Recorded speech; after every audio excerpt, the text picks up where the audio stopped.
Let's start off with a bit of history. Historically, Antarctica in the Southern Ocean was a very rich resource for whaling and for sealing, and this began as early as the 1800s. Many of the Antarctic islands themselves were used as whaling stations, and this includes Deception Island as well. So now, obviously, the inherent risk of having research facilities and stations within a crater of an active volcano to us now seems, pretty insane. But at the time, they decided to do it, and unfortunately, it was demonstrated in the recent history of Deception Island to be fairly risky. And this is just a fellow fur seal sitting among some buried crates in tephra or ash. So that's just a precursor to my talk, Volcanic History of the South Shetland Islands, and this includes the volcanic island, Deception Island, pictured here. And as you see, the crater itself is now infilled. The small opening there that you see isn't very small whatsoever, but it's called Neptune's Bellows. And if you just notice, there's a small black dot within the second, port on the inside. Where's this laser pointer? Right in here. Right there. And that's a fairly large ship. That's a tourist ship. And all of this snowy-looking material is actually all glacier. So, let's talk about the South Shetland Islands. They are just at the tip of the Antarctic Peninsula, right at the Trinity Peninsula, as it's called, and they kind of go on a northeast to southwest strike. So, as Michelle has already talked about, this is kind of a general overview of tectonics in the first place. We have everything from transform boundaries to divergent as well as convergent plate boundaries. The South Shetland Islands themselves are an island arc setting, and this is caused by subduction of an oceanic crust beneath continental crust. And we can picture that here. You can also think of, in recent times, think of BC on Canada's western coast, as well as Japan. Japan itself is an island arc itself, but BC is now actually possibly creating that type of setting. So, looking in a Google image, we can go through each of the individual convergent plate boundaries noted here in red. Furthermore, delineate the divergent plate boundaries, or mid-ocean spreading centers, where new oceanic crust is created.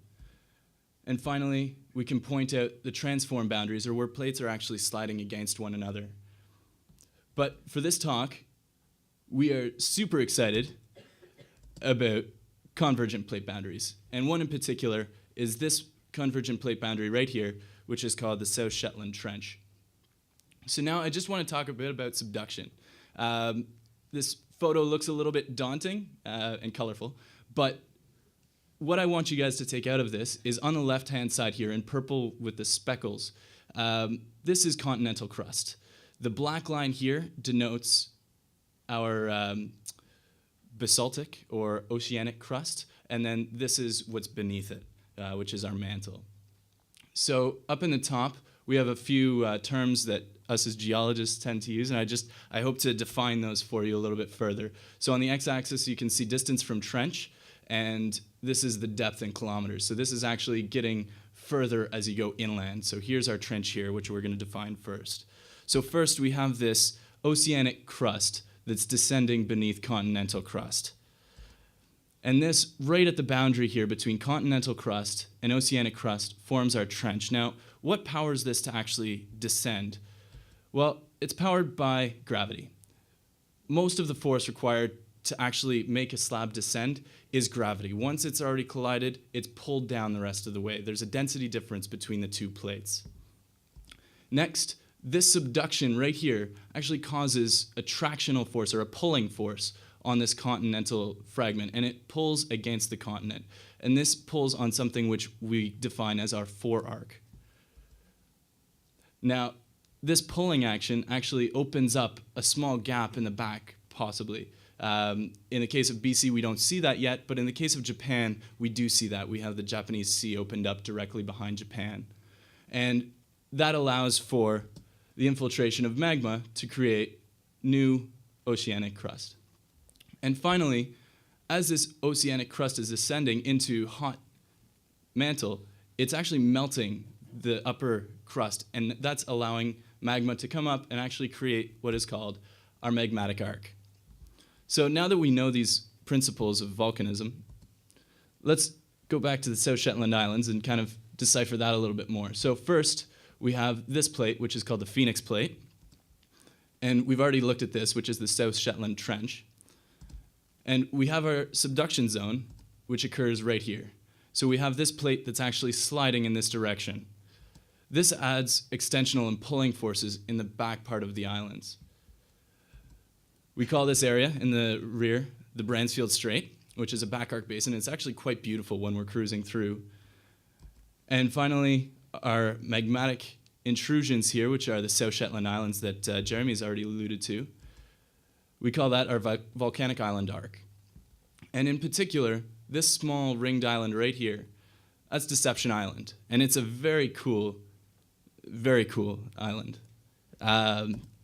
So one last image before we get to Deception Island. Again, Jeremy showed this, showing all of the earthquakes in the region. And all of these red dots indicate earthquakes, and the blue dots are actually representing different stations that record seismic activity. And what I want you to pay particular attention to is notice how they're all kind of confined to this region here. And as we go out into the Drake Passage, or what we just learned is the Phoenix Plate, there don't seem to be any more. And same within the Bransfield Strait. What's happening here is this is where it's defining where that plate is actually descending and where that magma is intruding up in and creating these actual volcanic islands. So Deception Island, we've seen this photo, quite beautiful. Let's talk about it a bit. It is a back arc volcano. It's approximately 30 kilometers across at the seafloor. The total elevation of it is about 1,500 meters or 1,400 meters. And the elevation of it from sea level is 540 meters.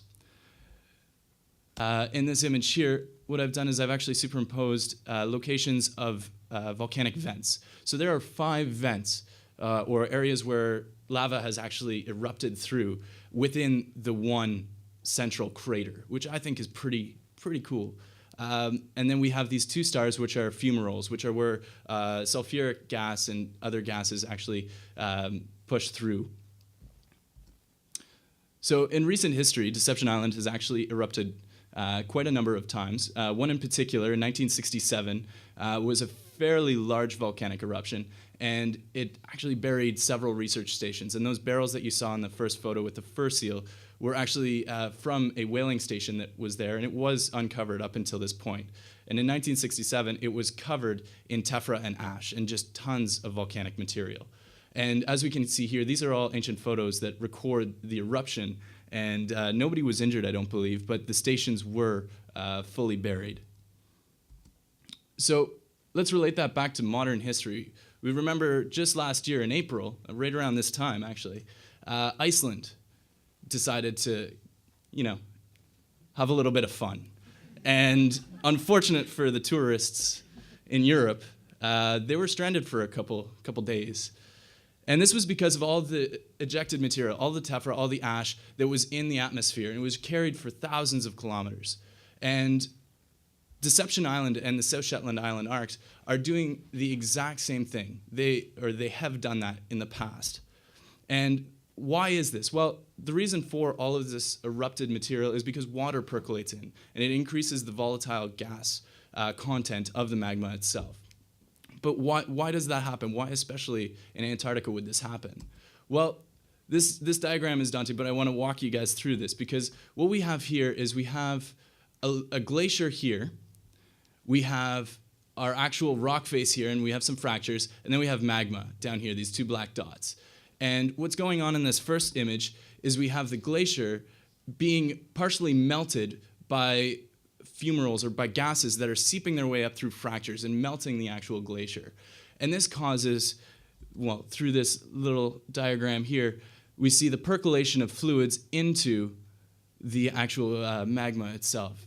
And by doing this, the water is infiltrating both the fracture and the magma. Finally, by doing that, the magma erupts with a rich amount of volatile gases, as I had said, but that ejects a ton of volcanic ash, debris, and tephra especially. And finally, in number C here, we see that there's a small little volcano that's formed, and it's still spewing up a little bit of material. When I say a little bit of material, I really don't mean a little bit. This is probably about 350 meters high, And this is a cross-section through just one part of Deception Island. But what we want to kind of look at now, too, is another locality that we stopped at that was mentioned earlier, and Tom had a beautiful photo of it, Brown Bluff. And this is just one looking up from the shore face, and we have some friends down here, some fur seals. There's a couple of people in the background here. If you see that little red speck, it's somebody's jacket. And this entire cliff is probably about 700 meters high, 600 to 700 meters. Finally, if we look at a nice kind of panoramic of this cliff, what we notice is we have this black kind of bottom basal part here that's made up of basaltic lava. And the cool thing about this is this volcanic lava was actually in place beneath a glacier. So at the time that this volcano erupted, there was a glacial cover and the lava came up beneath a glacier, melting it and creating all of these ash layers on top, which then settled into water around the volcano. So this volcano erupted very similarly to Deception Island, and it gives us a very nice cross-section right through what Deception Island should look like. Finally, what we can see here is we can see how beautifully interlayered these almost sedimentary fabrics appear. And they're everywhere from a nice brecciated or a very coarse-grained layer to something that's very, very fine-grained. And finally, there's the last photo is of this boulder in the background and a nice mug shot of us. Does anything really call these types of places home? Well, one little guy in particular, and I mean little, does call this place home. And these little creatures called salps were littered across the beaches of Deception Island. And they're called salps, and what they are just small gelatinous creatures. And I'm going to actually let Travis continue on that thought. But yeah, thank you very much for your time.